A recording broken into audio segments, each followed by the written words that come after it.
In a Qi Men destiny chart, when you see an indirect wealth, direct wealth, or even this business itself is not going to be compatible to you, or the chart itself is not very fantastic, then how do you do and what should you do about it? So particularly this Qi Men Dun Jia destiny chart is able to show you your relationship between these factors. And because of that, we are able to, based on our own free will, to see what are the things available that we can focus on so that you can excel in this factor.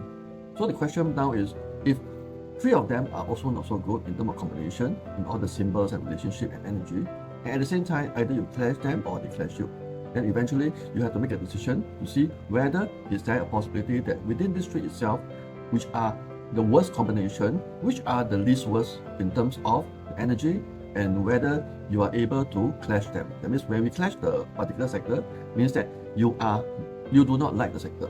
But end of the day is, if the other two sectors are also worse, which tells us that they actually clash on you, then you better choose the one on the first one, which is to say that you clash the sector is actually much better than the other sector clash on you, which means that you don't like the sector, but it doesn't mean that you cannot do.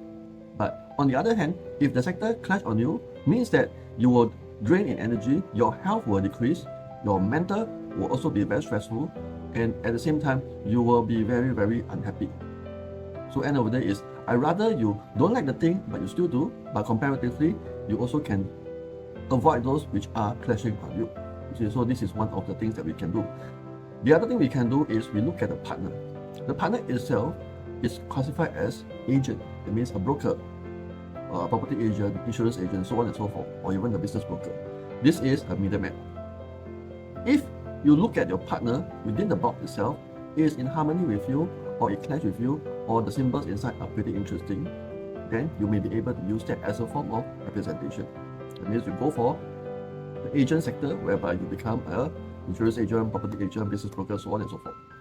Or there's one more thing you can also look into. You look at the problem star. The problem star is talking about religions, talking about metaphysics. Look at the problem star.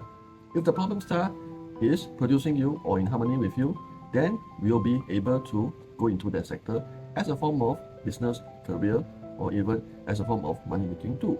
The thing is, you must be able to produce it, or the metaphysics palace itself is producing you or in harmony with you. Then from there, you're able to choose that sector as a form of representation for your business, career, or even your income itself. You see, so these are the few factors you can use in any event that your direct wealth, indirect wealth, or even your business clashes on you or you clashes on them. Okay, thank you very much for watching my video.